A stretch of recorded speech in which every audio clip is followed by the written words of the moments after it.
Hello! In this video I will show you how to change search engine into custom one on Motorola Moto G86.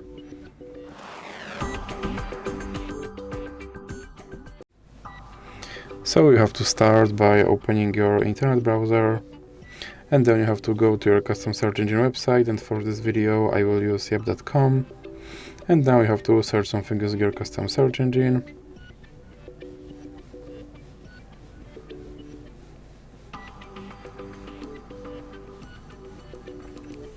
Then click on this three dots icon and now go to settings. Now click on search engine, and you recently visited, you can select yep.com, and then you have to go back.